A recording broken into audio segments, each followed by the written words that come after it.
Hi there guys, welcome to this video. We've got Warhammer Conquest Issue number 27 review. So I haven't been through this yet, but we're going to have a look. So this one's all about the Rhino tank. Now, the Rhino tank is split between issues 27 and 28. So you've already got two pretty big sprues here, but that's not all of the content. Anyway, I'm not going to be doing any building today or anything like that. That will all come next week. It seems quite sad really. I feel like I haven't done any building on camera for ages, but don't worry, we'll get to it very soon. I'm also, for this week, I'm just going to abandon my full in-depth review, which normally lasts like 40 minutes. Just because I get the feeling that people aren't enjoying it so much because it's not doing very well on the views. So if that's a bad decision or you really like it, let me know. And if enough of you let me know that you like that really in-depth view of it, I'll keep doing it. But for this week, we're just going to stick to our standard look that we always used to do. Okay, Conquest. Death Guard Rhino, history of the Death Guard. The Battle of Corvon 2 continues. So the Battle of Corvon 2 started with issue 20. We're at issue 27 now. I wonder if they'll change again when we get to maybe issue 40. Right, okay, so in this issue, Rhino Transport, learn about the mighty Space Marine transport vehicle. Death Guard Rhinos, discover the corrupted battle tanks. Chronicles of Chronicles of Virulence, add to Death Guard Legion 5. Angelic Vengeance, the Dark Angels combat a rebellion in the world of Luminous. Death Guard Rhino, an easy to follow guide to building your new battle tank.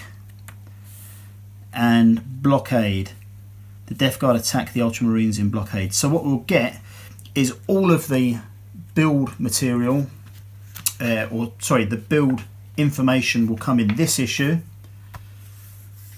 and then all the paint stuff will come in the next one after. And you know, now I'm looking at these two sprues,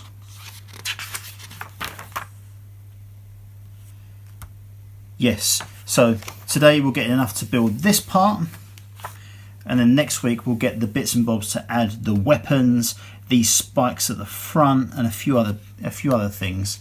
But anyway, so let's have a quick look through here. I'll read the in this issue little guide actually, because that's quite interesting. This issue comes with the first part of your Death Guard Rhino. You'll need issue number 28 to complete the model. This issue contains an easy to follow guide to build it. It also had lots of great articles, including some about rhinos and the corrupted versions used by the Death Guard. Finally, we have a brand new mission for you to play that sees the Ultramarines attacked on all sides. Happy hobbying! Okay, that's cool. So, obviously, the vast majority of this is going to be about the Rhino, so let's get straight into it. So we've got some information here about the Rhino Transport. It's got some stats about it as well. Armor rating 5, speed 6, firepower 3, and it's classed as an all-terrain transport.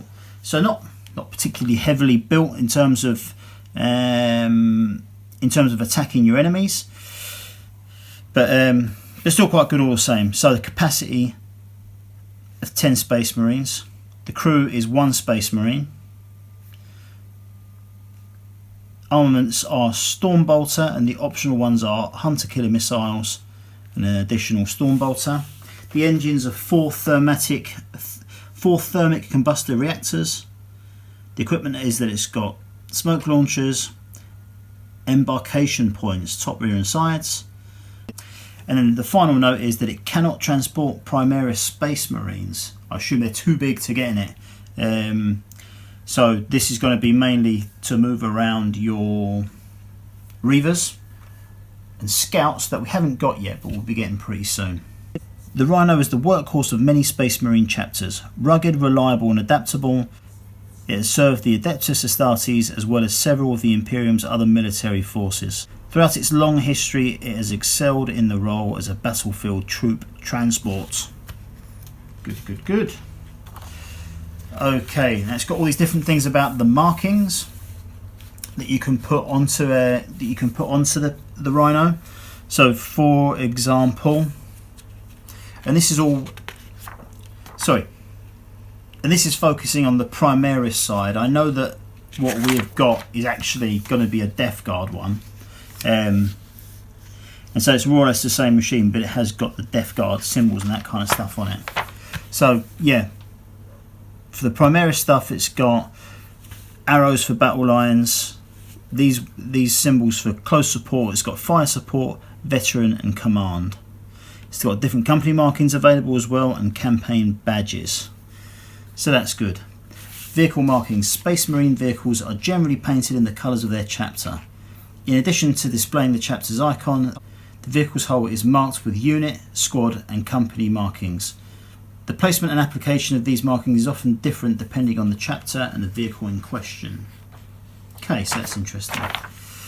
So Rhino chassis, you've got a Vindicator one, you've got a Whirlwind, you've got Stalker, Hunter and Predator that have got a whole different host of different weapons and that kind of thing. So the Vindicator's got like almost like a it's like a tractor, the digger that I used to say as a kid. Something like that with a large weapon on the front. The Whirlwind's got a missile launcher on the back. The Stalker looks like it looks like maybe a massive plasma cannon. The Hunter has just got a great big missile launcher, it looks like there. And the Predator is like a standard tank, a pretty standard tank. Okay, right, Death Guard Rhino transport. Once proud and noble machines of the Space Marine legions, Death Guard Rhinos are now twisted abominations, pockmarked with rust, seeping slime, and choking smoke from their rumbling innards. They surge through enemy fire to deliver Death Guard warriors to the front. So that's pretty interesting as well. Obviously this won't be able to cope with larger models like the Biologus Putrefier that we can see hanging about in the back there. But that's cool. And again, this has got different markings and different colour schemes on it and that kind of thing. Rhinos belonging to the various Victoriums and warbands of the Death Guard usually display the colours of the Victorium that they belong to. The favoured colours of the Death Guard are sickly greens, pallid whites and rusting filth-encrusted browns. These vehicles are often marked with their Victorium's preferred symbols, usually horrific icons of Nurgle. Okay, that's nice. Okay, next we've got the Chronicles of Virulence. I'm going to say Virulence. I'm not quite sure exactly how to pronounce that. However, the deeds of the Death Guard are whispered in fear across the Imperium. Few sectors of the galaxy have been untouched by their campaigns of violence and terror. In the 41st millennium, Death Guard activity within the galaxy has increased, bringing uncountable tragedies to the Imperium. So I won't go through them individually, but it does talk about M41, so that's Millennium 41, Time of Infection, so it's got the Siege of Vrax, Hive of Horrors, Curdled Faith, Sonorous Entropy, Foul Cargo, Plague and Shadow, and Stay of Execution. I want to load more. Galactic Epidemic, The Plague Wars, Reign of Filth, Outbreak Ultramar, Unholy Endurance, Gifts of Nurgle, The Maw of the Storm, Besieged, The Serpent and the Fly, Seed of Doom, and The Pristine Rotting. Okay, Angelic Vengeance. Heretic forces launched a rebellion on the mud-covered world of Luminous. The Dark Angel of the Third Company were sent to put down the rebellion and ensure the traitors and heretics were completely eliminated. Dark Angel Space Marines disembarked from the Rhino transport under the hail of enemy artillery explosions.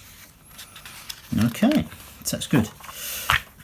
The machine spirit of the Rhino is to be admired. It is brutal and resilient, just as the Space Marines who ride within. Okay, so that's cool. Right, so this is the build. So we can actually build a portion with the sprues that we've got here. But what I'm going to do is I'm going to wait until next week and build everything together and just do a video for that. Because I think realistically, you wouldn't just buy this for at home and put it together waiting for the other one if you weren't getting a magazine like this. So I'm going to put it all together next week. So that's good.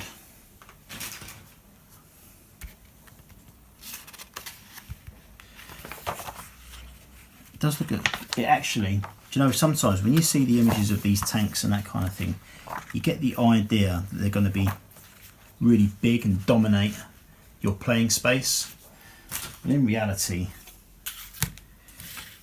this whole area you can see here of the tank, might be even easier if I show you on the front. This whole area there, bearing in mind that this is roughly A4, the actual size of the tank is going to be pretty much the same size as what's on here, and that's not that big, and only because I've only scratched the surface with 40k.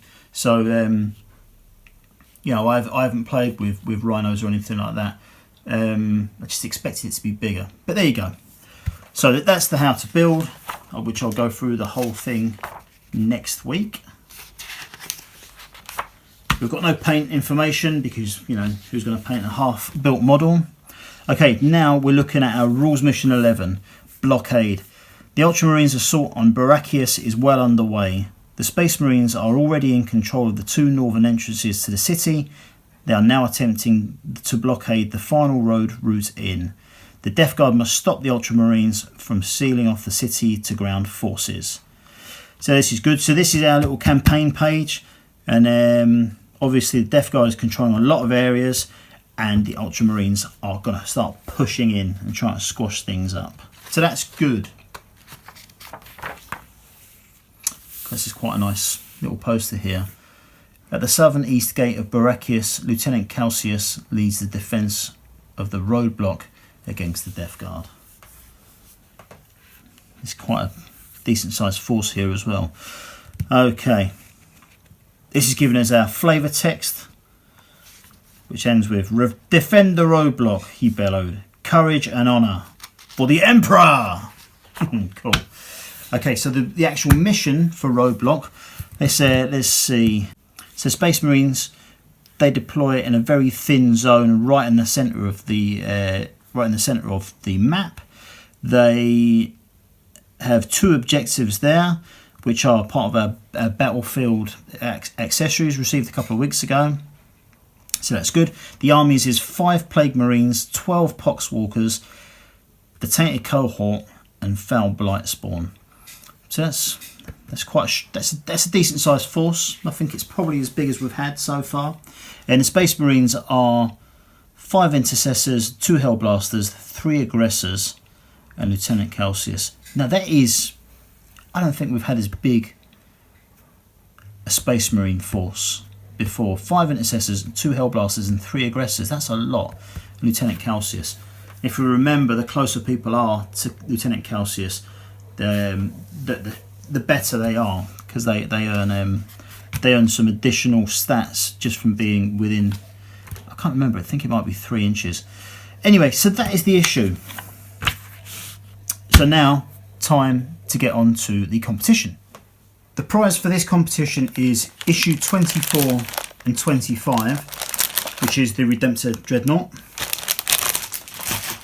And then issues 27 and 28, which I don't have because it's out next week, which is our Death Guard Rhino tank. So yeah, that's the competition this week. So between this issue and issue number 28, my review videos, if I hit 3,000 views between the two videos, by the time I do the unboxing for issue 29, all 4 issues will be up for grabs. So that's issue 24, 25, 27 and 28. So I don't have 28 yet, but this is what we've got so far. So all I need to do is get 3,000 views between those 2 videos, and all 4 issues are up for grabs. So to be able to win or to be in it, all you need to do is be a subscriber and drop a comment on one of those 2 videos. And if I get over 3,000 views, one of you lucky guys will get all 4 issues. So thanks for joining me, guys. I hope you enjoyed the issue. Not a great deal of information today, but still pretty good. You know, we've got a couple of sprues worth of stuff to look at. But this is all pretty meaningless until we get to next week anyway. Like I usually say, thanks for watching. If you liked it, like and subscribe. If you didn't, let me know why. And I shall catch you next week.